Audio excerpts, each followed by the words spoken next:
Hey guys, welcome back to more AFK Arena. In today's video, we're doing a guide for the Ghoulish Gallery and collections. Now, this is going to be a basic guide to it. I'm not going to go too deep into recommendations on which ones to go for and stuff like that, because at the start, I recommend mainly just using some blue grade totems to go in and explore it yourself until you figure it out. And I will cover more information on recommendations and stuff like that in the future, but this is for people jumping in going, what is this new feature? What's it all about? So first of all, what are collections? Collections are basically like the new power system in the game that replace your artifact.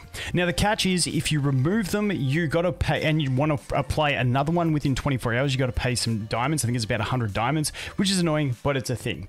Now, what are they? So they are artifacts, essentially. I'm just going to refer to them as artifacts because they fill in that slot. And they have abilities. Now, at base, you'll be able to see that they have a 1-star, which when you obtain it, you will have this. Then you have a skill level +1 ability, which can be unlocked if we go to someone like this. I can show you guys one with a skill level +1 unlocked. If I go over here to my Athalias, you can see here I have skill level 1 unlocked. That leads us into what are all these things below it. Now, you will go through a dungeon, which we will look at in a minute, and that's what happens in the Ghoulish Gallery. And in that dungeon, you will get random buffs that you can apply to these pieces of gear, these collections, if you will, these artifacts. And at the end of the run, you get to place 3 offensive and 3 defensive places, plus 1 to 2 more flex slots. Now you can use one of those flex slots for a skill level up, and that is a random drop that you get in the dungeon, and that is how you're going to be able to unlock the skill level +1. However, there is one specific totem, which we will look at totems in a sec, which will allow you to unlock the ability for a 3rd skill. So skill level +2 on the artifacts, the collections, whatever you want to call them. However, you don't have to just use that artifact in the that totem in the run. You also have to get lucky and get 2 of those level up things in it. As you can see here in this one, I used the one that unlocked the +2 skill level. However, I didn't get any of the skill level up drops, meaning it was a wasted run. So there is all of that to it. But essentially what they are is they are replacements of artifacts with anywhere from 1 to 3 beneficial skills for your character and a bunch of beneficial stats for your character. That is the TLDR, probably not TLDR, that was a very long-winded way of going through what the collections are. So now let's jump back over to the Ghoulish Gallery and talk about what's inside the Ghoulish Gallery. Now, like I said, it's a dungeon you go through. It's a 10-floor dungeon, where you get randomized characters, you got to go through, beat enemies, get upgrades and stuff like that, and we will go through that in a second. But before you go into it, you got to choose which one you go into. Now, all these different these collections are tied to a character's theme. You can see we've got Zolrath, we've got Soros, we've got Athalia, Titus, so on and so forth. Now, you can choose which one you want to do for your run. You only get 7 free runs per week, so choose carefully. But the thing with this is, if you want to be able to do the run for the character, if you're a newer account, you have to have obtained the character it's linked to. If I didn't have Zolrath on my account, I wouldn't be able to go for Zolrath's collection. Unfortunately, it's a bit one of those frustrating things that's like, why is that in the game? But it is a thing. So that is the other thing you got to consider. So first of all, you're going to choose which one you're going to go for. Cool beans. The next thing you're going to choose is 3 bizarre totems. Now, these are these totems that give you buffs along the way. Now, if we go here to the Mystic Cage, this is where we're going to be able to summon for these totems. And as you can see, we got probabilities of 82.4 rare, elite is 12, and legendary is 5.6. Now, we do have pities for the purple ones, and we do have a wish list that unlocks after a certain amount of draws, which you can also buy these things from the shop as well. So this is where you're going to get those totems that you're going to use on your exploration, and they give a wide variety of buffs. Now, as I mentioned before, how you can unlock the 3rd tier of skill for an ability, you have to have this Miracle Worker totem to be able to unlock that slot in the run, and then you also have to get 2 of the level up upgrades during the run. So you're getting something like this paired with the level up one, which gives you obtain 1 skill level up ability at the end of the exploration, plus maybe pairing that with something like this to give you a higher drop chance of them, or maybe that's enough. You can get the idea. If you're using this one, which gives you the extra skill up, you want to at least be using one of these ones with it, in my opinion. I could be wrong on this. Like I said, I don't want to give too many suggestions because I'm still exploring it myself, but this is a way that you can guarantee yourself one of those level ups to get to tier 2, and then you got to rely on RNG to get to tier 3. So There's a lot to it. There's a lot to these. You can read through them, see what you're going to get. Some of these are specific. You know, you've got to be doing a ranger run and stuff like that, and then you get the benefits. So don't use the wrong ones. I'm not sure if you can even activate them, but just make sure you read carefully before you activate them. For me, early on, I've just been using 3 blues, basically just to explore it and get used to the system. So that is that. So once again, you're going to choose that. You're going to choose which one you're going for. You're going to choose your 3 buffs, and then you're going to go in. But I'm going to bounce over to my other account to show you the fundamentals of the actual dungeon run itself. Okay, so here we are over my other account. You can see we've still got the 7 attempts remaining, so I'm going to go ahead and use one. And you can see on this account where I don't have all these characters unlocked, so unfortunately I am unable to get them. So I've got to choose one of the other ones. So I can go ahead and pick the tank or the mage one. Unfortunately, that is all I have at the moment. I need to unlock these other characters to be able to get more of them, which kind of sucks, but it is what it is. So I'm going to pick this one, and we're going to get one for mages. Cool beans. So that is me set up. Now I'm going to choose these. Now, early days, I recommend just choosing the 3 blue ones. You can't double up on 2 of the same one. For instance, if I want to do this one and say use that, and then I want to use the same one again, you can see it deselects it. So you got to use different ones.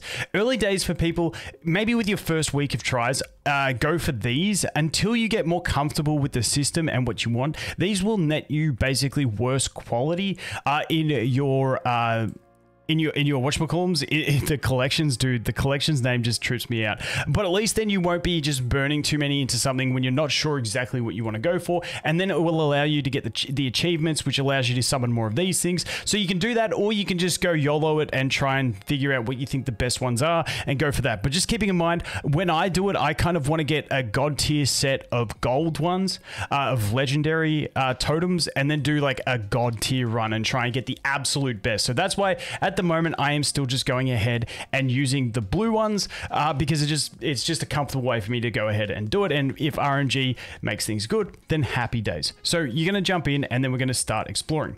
Now, when you start exploring, you're going to enter this 10-floor dungeon, and you have invisibility. Now, every time you lose a battle or some random instances occur, you will lose invisibility. Sometimes you can gain invisibility.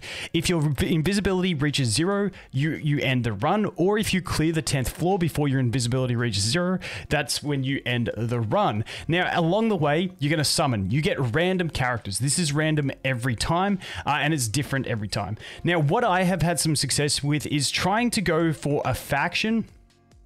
As you can see here, we're not really getting the singular faction. We're split between Maulers and also the Graveborn here. Now, you can do pretty much whatever in these first like 4 floors and get away with it.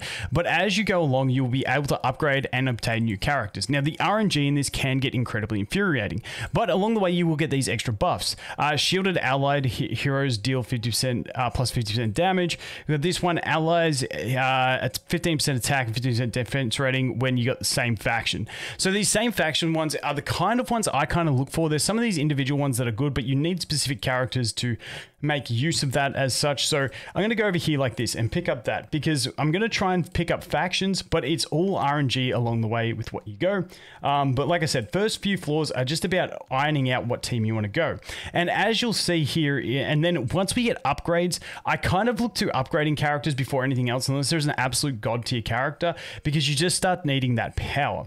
But as you can see, I've been getting these buffs along the way. Now, these come in green, blue, purple, yellow, and red rarity, and those are going to be engraved into your collection / artifact at the end of the battle, at the end of the tower. So you can upgrade these along the way. Okay, so I just came back, found one of these ones. This is where one of our buffs, we're going to be able to keep the rarity of a buff and change what it is. At this stage, it doesn't really matter. I'm just going to click on this blue one. The blue ones don't really matter too much, but as you can see, it can change the attack. Now, full attack is going to be team attack, which isn't too bad, but you can get those different types of buffs. Okay, here's another one that we have where we can combine 3 of a lower tier into a higher tier. Now, when you do this, it's going to give you the higher tier one that it gives you is going to be one of the ones. So if you want to guarantee something, use 3 of the same. I don't have 3 of the same. I want to get an offensive stat one here. So I'm putting 1 defensive with 2 offensive stats. See what we go ahead and get. And there we go. We got the insight. Happy days.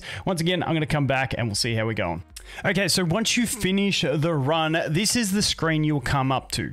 Now, like I mentioned before, you can get the additional second circle slot here. Whoops. if we go here, you get the additional second circle slot if you use that legendary totem that I mentioned. But what you ideally want with that totem is to get a level up one. You can see here in my run, I didn't get any level ups, so I'm not going to actually be able to unlock the second tier skill of this, meaning mine is going to stuck at level 1, and I won't be able to get the +1 skill. Unfortunately, it's just RNG, but also comes down to totem usage to try and increase your chances of getting that. But when you come here, what you have is 3, 3, and 1. Now, these 3 slots are going to be defensive stat slots. These 3 are going to be offensive stat slots. And this one in the middle is going to be anything you want, but also you can use the level up if you did get it. So here I'm going to go with my full erosion, gives my team erosion. I'm going to go with the magical pierce because obviously it's a mage one that I'm using. And then we'll go with the higher grade insight. Now, my defensive stats are a bit like I don't have any great options. So I'm just going to put my highest rarity ones in here. Unfortunately, once again, when you're using the blue totems, you're not going to get the greatest things ever. And this final one, I'm just going to put some insight in here, and away we go. That is job done. That is etching, and that is my piece done.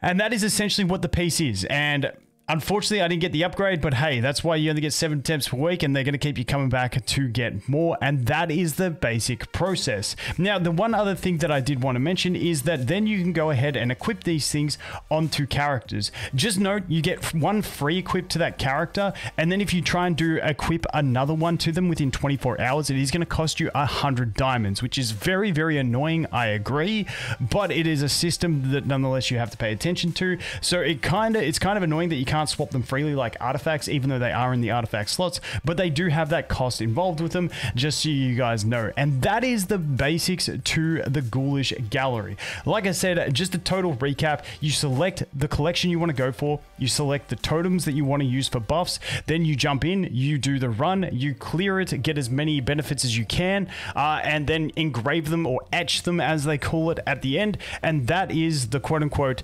collection, I like to call them artifact, that you have at the end to equip to your characters. Once again, 7 attempts free to play per week, and then you come back next week and try all over again.